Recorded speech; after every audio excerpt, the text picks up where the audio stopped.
Hello everybody and welcome back to another video here on the one and only Tribal Warrior YouTube channel. And of course I am the Tribal Warrior, and in today's video, as you see by the thumbnail and as you see by the title, I will be reviewing the 2026 WWE Elimination Chamber Premium Live event. So of course, this past Saturday, on February 28th, 2026, we witnessed a show, obviously, with two Elimination Chamber matches, the men's and the women's. We saw a World Heavyweight Championship match and a women's Intercontinental title match, as well as a new debut in the WWE. So we'll be talking about the ratings of the show, obviously all of the matches and surprises we got, my ratings, and in the last video we took a look at my predictions for the show, so we're going to also check out what predictions I got correct and what predictions I got incorrect. We're also going to go in order of the show. So obviously the first match of the show was the women's WWE Elimination Chamber match, obviously the 2026 edition of this match. So because of that, we're going to kick today's video off by talking about that match. So let's get into things. And as well, obviously this is a review video, so make sure to leave your review down in the comment section as well below. So, the 2026 WWE Women's Elimination Chamber match. The match featured Rhea Ripley, Tiffany Stratton, Alexa Bliss, Asuka, Raquel Rodriguez, and Kiana James, all competing for a WrestleMania title opportunity. Kiana James kicked off the match and shined as an amazing breakout superstar in this match. She is an incredible young talent, and I cannot wait to see her rise here in the future in the WWE. It is obviously a huge shock to see her even be in this match. She's probably the most underrated woman in this entire match. The person everyone just goes like, oh yeah, she's just there, I don't even know her name, but no, she really is this amazing young talent, and she truly does have that future in her. She really does have that to be a future singles champion, and her character, her charisma is a bit different than everyone else's, so that's what kind of makes her stand out, and I'm so happy the WWE gave her an opportunity and put her in this match, because she really does deserve to be in this match. She had an incredible match, as well as Raquel Rodriguez as well, another breakout superstar. Kiana, she even eliminated one of the biggest names in women's wrestling in this match, eliminating Alexa Bliss. Of course, Alexa, huge name. Everyone who is a WWE fan 100% knows her. Amazing resume, and yeah, Kiana eliminated her in shocking fashion. Then, also in the match, we had Asuka. She brought her striking arsenal to the match before Rodriguez got involved, because once Raquel Rodriguez got into this match, she showed no fear, with her raw power as she delivered a running power slam to Kiana James right through the pod. Then after this, she took out Asuka and pinned both Kiana James and Asuka at the same time right on top of each other, resulting in a double elimination for Raquel Rodriguez. An amazing talent as well, and she really does deserve to be Women's World Champion. Of course, she did get that Women's World Championship opportunity match a couple of weeks ago against Stephanie Vaquer. I actually was believing that she could do it. I hoped, and I wouldn't have been surprised if she'd done it, but unfortunately she did not. So then in the end of the match, the final stretch narrowed down to Rhea Ripley and Tiffany Stratton in the final two, after Rodriguez was finally taken out following a combined effort and a brutal riptide into the steel. Now, I actually originally predicted for Raquel Rodriguez and Rhea Ripley to be in the final two, but no, that wasn't the case. It was Rhea and Tiffany Stratton. So, speaking of Tiffany Stratton, she hit multiple clean moves that nearly sealed the win, but Ripley showed resilience and kicked out. In the decisive moment, Rhea Ripley countered a second aerial attempt, lifted Stratton onto her shoulders, and delivered a crushing riptide onto the chamber floor for the victory. With the win, Rhea Ripley now has secured a WrestleMania match against Jade Cargill for the WWE Women's Championship. And ladies and gentlemen, I'm so excited for this match. One, because Jade Cargill finally has something good to do in the WWE. She's always roaming around backstage with Michin, who's like, and there's literally nothing happened. She's doing nothing in the WWE. She's having no good storylines, nothing. When she originally won the title off Tiffany, I was so happy. I was like, oh my god, this is going to be the greatest reign ever. But no, I underestimated this so badly. Literally, she hasn't done anything with this title.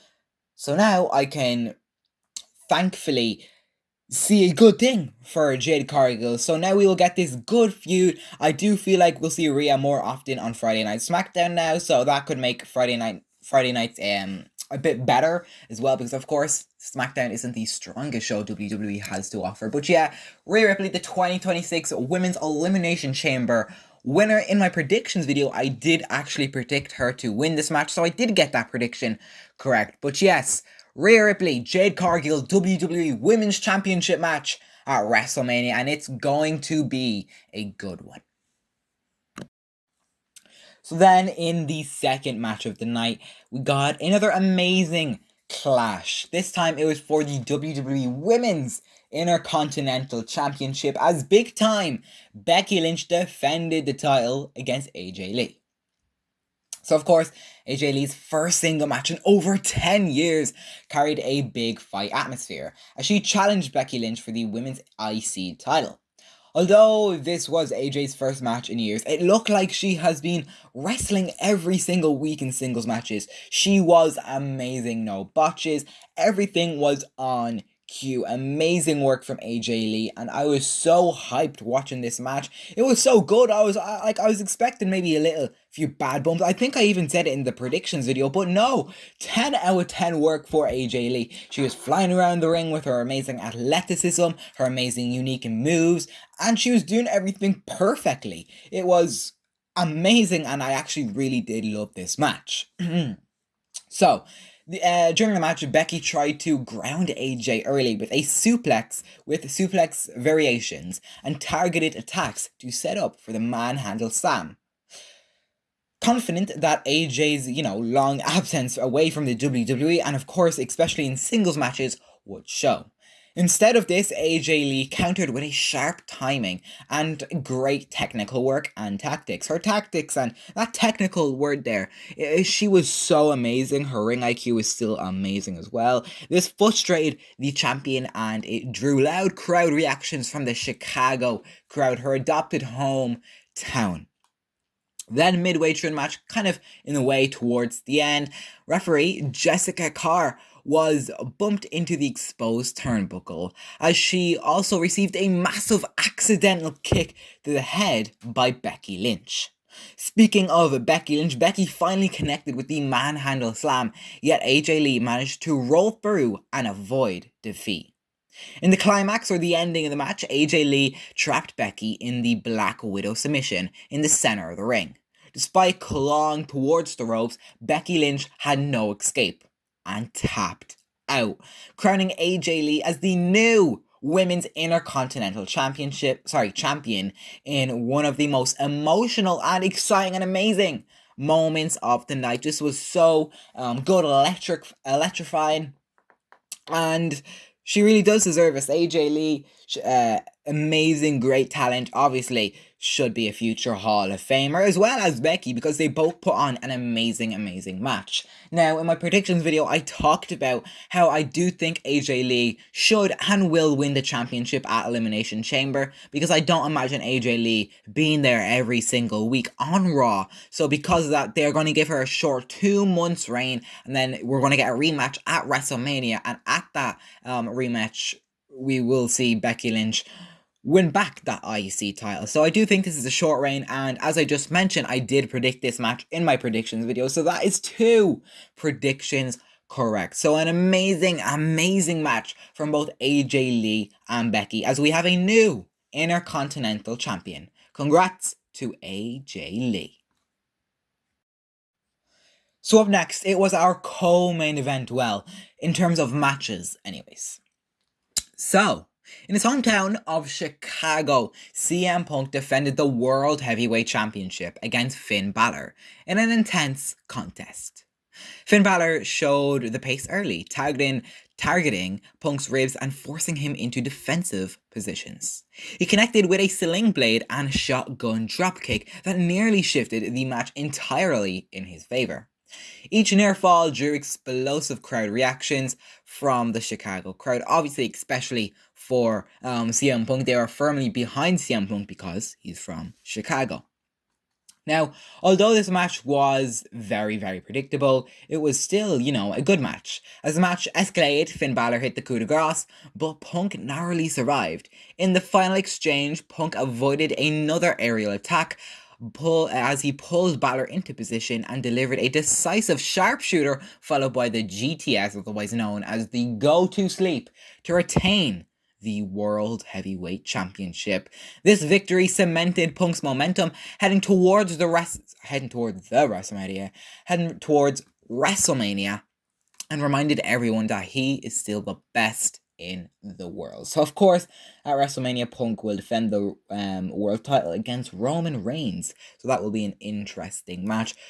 But yes, it was a good match. Nothing special, very predictable. I did predict this in my predictions video. If you watched my predictions video, I clearly stated if Finn Balor won, I would have been shocked, the most shocked man in the world. I would have done something crazy.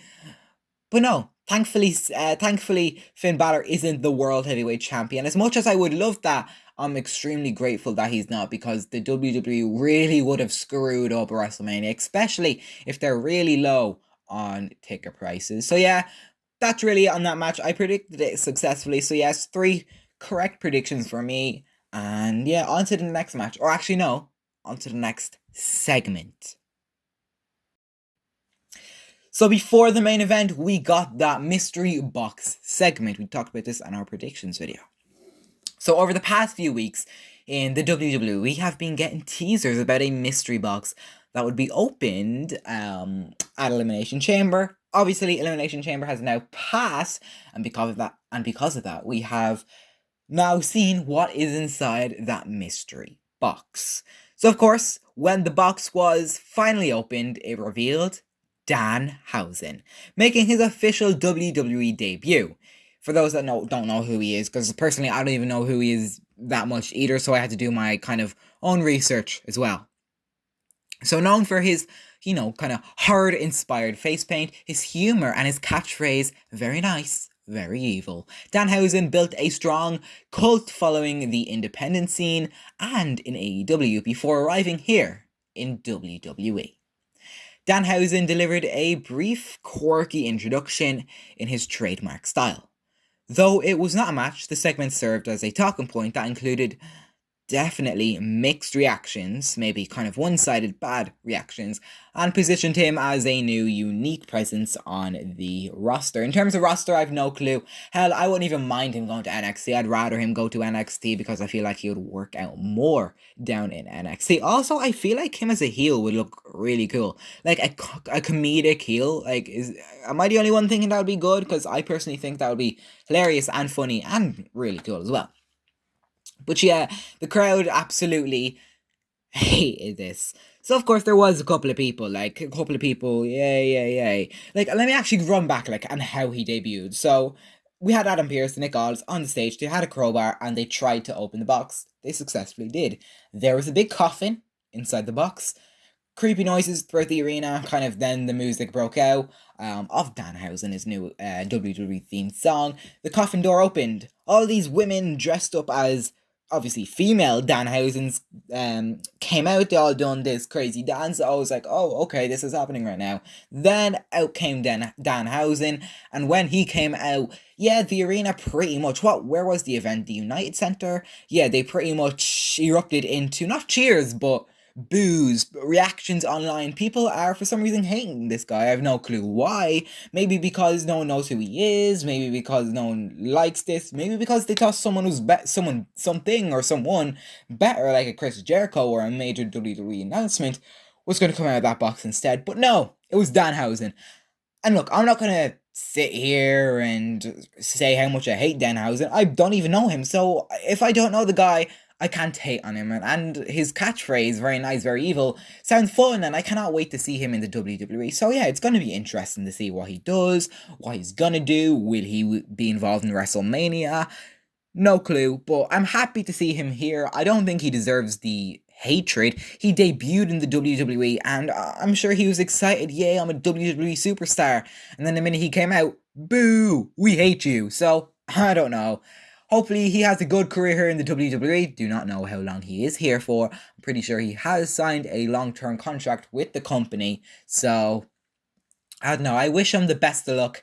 And yeah, welcome to the WWE, DANHAUSEN.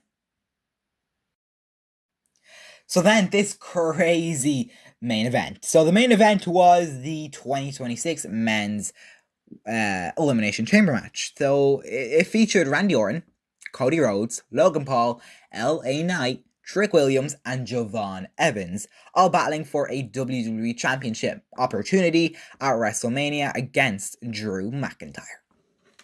So the match was filled with high-risk moments, including Logan Paul diving off the pod and LA Knight nearly stealing a sudden elimination. Midway through, a masked man appeared, so obviously there's a lot of amazing action throughout the match. Obviously you can imagine the Javon Evans, the Logan Pauls, having great moments, and of course we did have Trick Williams, Cody Rhodes, and LA Knight have their time as well. But yeah, everyone really had a good match, but let's skip to the good part. So, midway through the match, a masked man appeared outside the actual chamber structure as a distraction and a decoy because he was taken away by security and it was revealed to be someone nobody knows. But then, only for a second masked figure to actually enter inside the ring and attack Logan Paul inside the structure.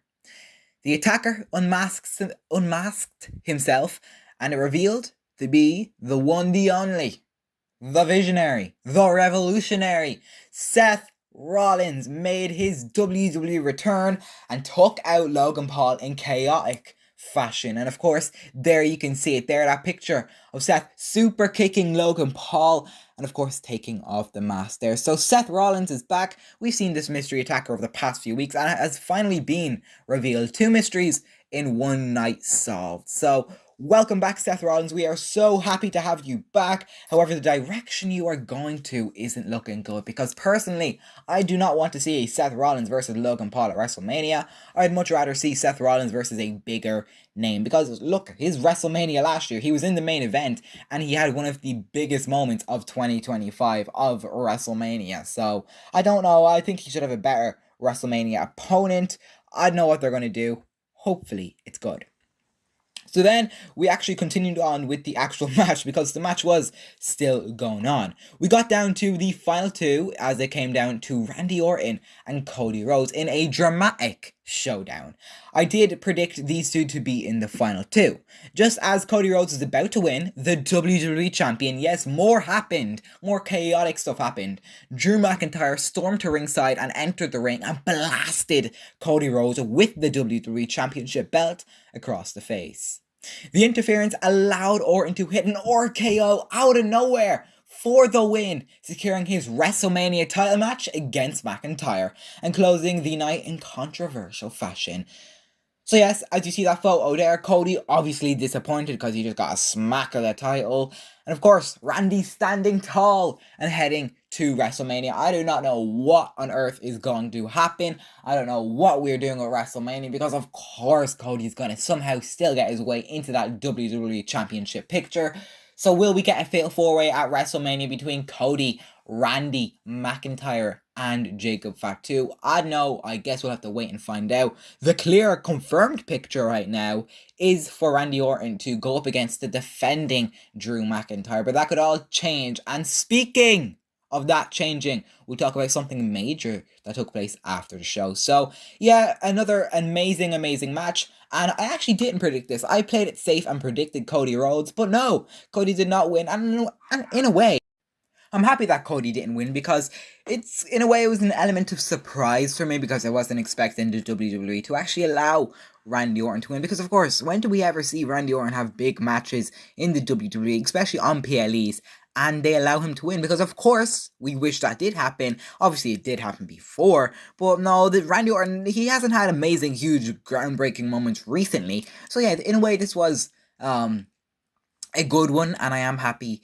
he did win this match. So yeah, congratulations to Randy Orton on winning this match. But yeah, let's go back to what I was saying about an announcement that took place, because after the show, we had some groundbreaking, and it may potentially affect the potential match between Randy and Drew at WrestleMania.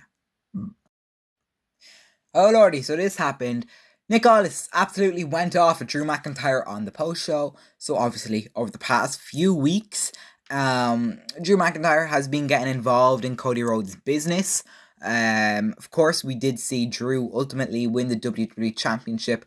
What was it, January 9th? Against Cody Rhodes to become the new WWE Champion. And yeah, we all thought the rivalry did end then, but of course, typical WWE, it did not end.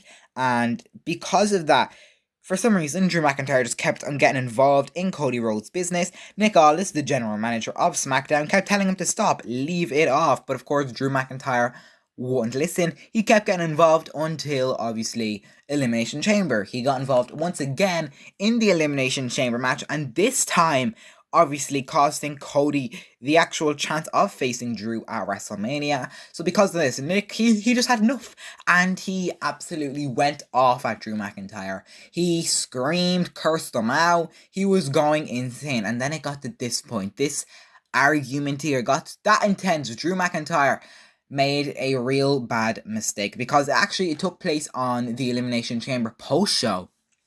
Nick, he made a shocking announcement that Drew McIntyre would have to defend his WWE Championship on the SmackDown after Elimination Chamber on March 6th against Cody Rhodes. So that is an insane, crazy announcement. I don't know how good of an announcement it is, because of course I do not want Drew to lose his championship at all.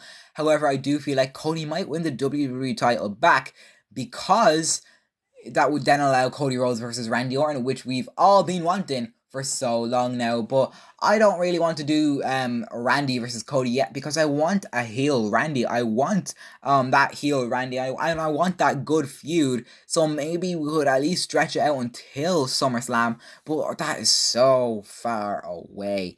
So maybe they might do it at WrestleMania, but what would you rather? Would you rather see Cody Rhodes versus Randy Orton, or Jacob Fatu versus Drew McIntyre versus Cody Rhodes versus Randy Orton in a Fatal 4-Way match? So, I know, let me know your thoughts on that, but yeah, that is a groundbreaking announcement. So, this Friday on SmackDown, I have no clue when this video is going to come out, but maybe it will be before SmackDown. I'm recording this video on the 1st of March, so happy March, everybody. It's Sunday, so maybe the video could come out throughout the week, or maybe actually on the day of Friday. So I have no clue when the video is going to come out, but obviously interesting, intriguing, crazy implication of announcement made. So let me know your thoughts on that.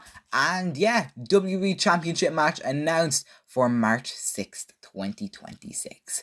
But now, to conclude the video, to finish up the video, let's talk about my ratings and your guys' ratings of this event. So after every single WWE PLE, I put a post up on my social media, on X, on Twitter. And there's my username actually there, at the tribal, capital W or, and then capital X. That's where I put these tweets. I done a poll, and I said, what did you guys rate the 2026 WWE Elimination Chamber Premium Live event? So, let's go through the results of that. So, 26% of you guys rated the show between a 0 and a 3. So, a reminder that these are out of 10. So, this would be a 3 out of 10, a 2 out of 10, a 1 out of 10, or a horrible 0 out of 10. And 26 of you guys rated it that. Then 45% of you guys, the majority of you guys, rated between a 4 and a 7 out of 10. And then another, actually a 24% of you guys rated a 8 or 9 out of 10. And then a small amount of you guys, 5%, rated a absolute 10 out of 10 PLE of the year. So, And I actually do not think this is PLE of the year. Actually, last year's Elimination Chamber was my PLE of 2025, but unfortunately it was not the case for this year's. And obviously, I don't expect every single Elimination Chamber to be good, but you would hope that at some point good, and it was. It wasn't horrible, and I see why some of you guys rated it a 10, because yeah, it was understandably, in a way, amazing. 4 great matches, nothing to hate on absolutely anything. I guess you could say Danhausen, but like, that's literally it. But yeah, I don't know, 10 out of 10 is a bit too much for me. Then 4 to 7 out of 10, it's a bit understandable. I would never go near that 4 spot, maybe not even 5, but 7, yeah, 7's quite understandable, especially if you're not a fan of Danhausen. And it may be, I did see some people not happy that AJ Lee won the title because some people were rooting for Becky Lynch. But yeah, like, I understand that. Then we had 8 to 9 out of 10. I find this probably the most understandable, the most relatable, because I rate the show. My ratings of the 2026 Elimination Chamber PLE, I rate the score 8 out of 10. So I rate it an 8 out of 10. Didn't think it was absolutely PLE of the year, but I didn't think it was horrible. It was a good show.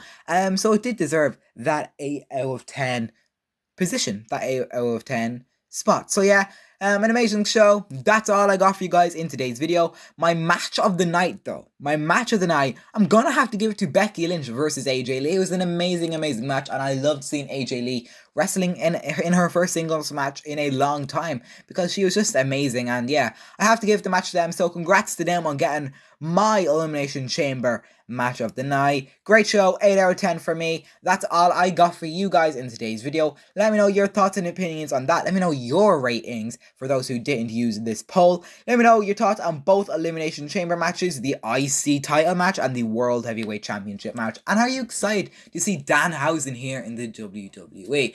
If you are, blah blah blah, continue on. Rant them in that comment section below, because I would love to hear all of your guys' opinions. But yes, once again, that's all I got for you guys in today's video. I will see you in my next video as we keep approaching, as we keep getting closer to the biggest, most grandest stage, the biggest wrestling event of the year, WrestleMania. I'll see you in the next one, and until then, remember to always, always stay tribal. Thanks for watching.